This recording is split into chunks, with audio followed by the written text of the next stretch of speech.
అందరికి శనార్థులు. ఒక మేడం ఉన్నది. ఆ మేడం ఆడ పని చేస్తాడు ఆడలే, మొత్తము పనిచేసే ఉద్యోగులను అందరినీ ఉరికిపిస్తుంది. ఇక ఎవరెవరన్నా ఎమ్మెల్యేలు హుషారీలు చేసినా ఇట్లా గట్టిగా గదిరిస్తుంది. ఆమె అంటే అందరికీ ఎరకనే, ఎందుకంటే తెలంగాణలో పనిచేసిన గట్టి ఆఫీసర్ అంటే గట్టి ఆఫీసరు. ఆ అమ్మతోటే మాట్లాడనీకి వచ్చిన, అర్థమైంది కదా. Devasena IAS madam. ఆ మేడం నేను ఈరోజు మహిళా దినోత్సవం కాబట్టి ఒకసారి పలకరించి శనార్థులు చెప్పిపోదామని వచ్చిన. అమ్మ శనార్థులు బాగున్నారా? శనార్థులు చంద్రబాస్. దేవసేన మేడం అంటే ఓయేమో అంటారు కదమ్మా, అట్లెందుకు తయారైనవమ్మ? ఎవరు తయారు చేసిండ్రు నిన్ను ఇట్లా? అమ్మ నాన్న ఆయన ఎవరు ఉంటుండే ఇంట్లో ఎట్లా? ఒకళ్ళు తయారు చేసేది కాదు కదా చంద్రబా. వ్యక్తిత్వం అనేది ఎట్లా వస్తుంది? మనం పుట్టి పెరిగిన వాతావరణం, తల్లిదండ్రులు నేర్పిన నీతులు, మనం మనకు నేర్పుకున్న కొన్ని పాఠాలు, వీటిని బట్టి ఒక వ్యక్తిత్వం అనేది ఏర్పడుతుంది. దాన్ని మనం బయట ఎవరు చెప్పినా మార్చలేము. ఎందుకంటే ఎస్పెషలీ మనం కొన్ని గట్టిగా నమ్మి ఉన్నాం అనుకో. సిద్ధాంతాలు అంటుంటారు, ఎందుకంటే నమ్మిన సిద్ధాంతం మా ముసలోడు ఇడవకనే పోతుండే, నా సిద్ధాంతం ఇదే అంటుండే. సో అది మనం మార్చుకోలేము, ఎవరి కోసం మార్చలేము. సో అది దానివల్ల కొన్నిసార్లు కష్టాలు వస్తాయి. కొన్నిసార్లు నువ్వు ఇప్పుడు అన్నావు చూసావా మంచి ఆఫీసర్ అని, గట్టి ఆఫీసర్ అట్లాంటి పేరు కూడా వస్తుంది. అమ్మ ఇప్పుడు మీ అమ్మ నాయనది ఏ ఊరు, ఏడ పుట్టినవు, ఏం కథ? మా అమ్మ నాన్న యాక్చువల్గా తెలంగాణ వాళ్ళు కాదు. మా అమ్మ ఆంధ్ర, మా నాన్న కూడా ఆంధ్ర. మా అత్తగారేమో రాయలసీమ, నేను మా ఆయన తెలంగాణ. ఏడ పుట్టినవమ్మ మరి? పుట్టుడంతా హైదరాబాదే, నేను పెరిగిందంతా హైదరాబాదే. మా నాన్న ఎక్కడ అనుకున్నావు? ఉస్మాన్ యూనివర్సిటీలో ప్రొఫెసర్గా పనిచేశారు, head of department of business management పనిచేశారు. పుట్టింది పెరిగింది అంతా యూనివర్సిటీ క్యాంపసే. చదువుకున్నది ఆడ. నీకు ఎంతమంది తోడబుట్టిన అన్నదమ్ములు అక్కచెల్లెళ్ళు ఉన్నారు? ఎవరన్నా ఉన్నారు. ఒక అక్క ఉంది, ఆమె యుఎస్లో ఉంటుంది. ఒక తమ్ముడు, ఆయన హైదరాబాద్లోనే ఉంటాడు. కొలువు ఇట్లా చేస్తాడు అమ్మాయి? కొలువు చేస్తాడు, ఇక్కడే హైదరాబాద్లోనే. ఇద్దరు పిల్లలు. సార్ ఏం చేస్తాడమ్మా?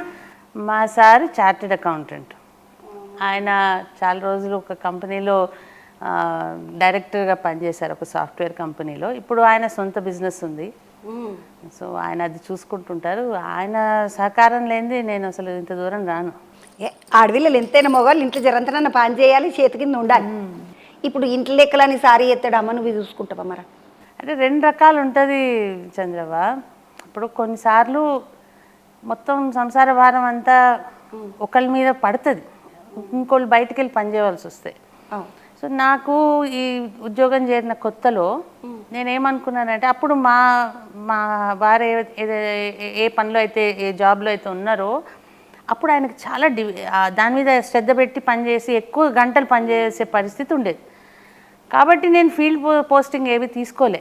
ఫస్ట్ దాదాపు నా పిల్లలు మా అమ్మాయి అయితే 9వ క్లాసు, మా బాబు అయితే 6-7 క్లాస్ వరకు వచ్చే వరకు నేను బయట హైదరాబాద్లోనే పోస్టింగ్ తీసుకొని మొత్తం ఇంట్లో పిల్లలకు చదువు కానీ, వంట చేసి పెట్టడం కానీ, ఇంట్లో పెద్దవాళ్ళకి ఒంట్లో బాగుండకపోతే వాళ్ళని చూసుకోవడం కానీ, అట్లనే ఆఫీస్ కూడా చూసుకోవటం, అన్నీ కూడా చేసుకునేదాన్ని. అన్నీ ఇంకా మా వారికి వెనక్కి తిరిగి చూసుకునే అవసరం లేకుండా ఆ రకంగా చూసుకునేదాన్ని. తర్వాత మళ్ళీ కలెక్టర్ పోస్టింగ్ చేయాలి కదా ఐఏఎస్ వచ్చినాక. ఎప్పుడైతే నాకు కలెక్టర్ పోస్ట్కి వెళ్ళవలసి వచ్చిందో ఇల్లు వదిలి వెళ్ళాల్సి వచ్చింది. అంటే పిల్లలు, సంసారం అందరినీ వదిలి వేరే జిల్లాకి పోవాల్సి వచ్చింది.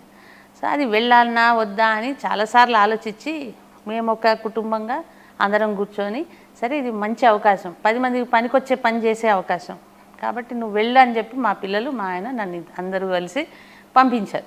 అప్పుడు జనగాం కలెక్టర్గా పోయాను. అయితే అప్పటి వరకు నేను అన్నీ చేసిన దాన్ని సడన్లీగా ఇప్పుడు మా వారి మీద బాధ్యత పడింది కదా, నువ్వు ఎవరు చూస్తారు ఇంట్లో అని అంటే చెప్తున్నా నేను.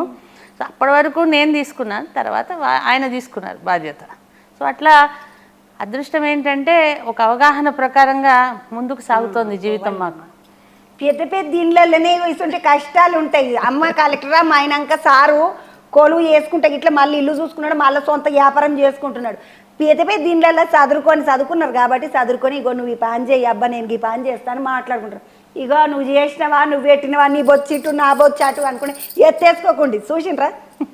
తెలుసుకోవాలి, ఇస్తుంటే ముచ్చట్లు తెలుసుకోవాలి అమ్మ, లేకపోతే ఆగిన అటు ఎగిరి ఈ అంగి అవతలకి ఎగిరి. ఇట్లుంటాయి ఇళ్ళ కథలు. కలెక్టర్ అంటే అది ఆడ ఢిల్లీకి పోయి చదువుకోవాలి, ఢిల్లీకి పోయి రాయాలంటారు. మేమేనా ఈడు ఏమేమి చదువుకున్నాక ఆడిపోయినాం. మామూలుగా డిగ్రీ చదువుకుంటే చాలు ఐఏఎస్ రావాలంటే. కాకపోతే ఎగ్జామ్లో చాలా కాంపిటీషన్ ఉంటుంది కాబట్టి చదివే చదువుని నిశ్చితంగా చదవాలి, క్రిటికల్గా చదవాలి. అంటే ఇప్పుడు ఒక ప్రశ్న మామూలుగా ఇదేమిటి అని అడిగినట్టు ఉండదు, అది చుట్టు తిప్పి అడిగినట్టు ఉంటాయి ప్రశ్నలు. ఎందుకంటే క్రిటికల్ థింకింగ్ ఉండాలి. ఇప్పుడు ఇందాక నువ్వు చూస్తున్నావు కదా, నా దగ్గరకు వచ్చే వాళ్ళు ఫైల్స్ తీసుకొస్తారు, వాళ్ళకి తోచింది వాళ్ళు రాసినప్పుడు నాకు ఆలోచన ఉండాలి కదా, అందులో వాళ్ళు చెప్పింది కరెక్టా కాదా, దానికి ఇంకా రకరకాలుగా ఇంకేం ఆలోచించవచ్చు, అది దానికి రూల్ ప్రకారంగా ఉందా లేదా అని సింపుల్గా చూస్తే సరిపోదు. అది చేయడం వల్ల వచ్చే లాభ నష్టాలు ఏంటి, చాలా రకాలుగా ఆలోచించాలి నిశ్చితంగా, అంటే అది నా అర్థం. సో అలా, ఎందుకంటే మనం ఏం చేస్తున్నాం, ఒక గవర్నమెంట్ ఉద్యోగంలో పేదవాళ్ళ యొక్క ట్యాక్స్ మనీ, వాళ్ళు పన్నులు కట్టినప్పుడు ఆ పన్నులతో మనం చదువుకున్నాం, మన ఉద్యోగాలు చేస్తున్నాం, మన జీతాలు తీసుకుంటున్నాం. సో ఒక్కొక్క పైసాకి అంత విలువ ఇవ్వాలి మనం.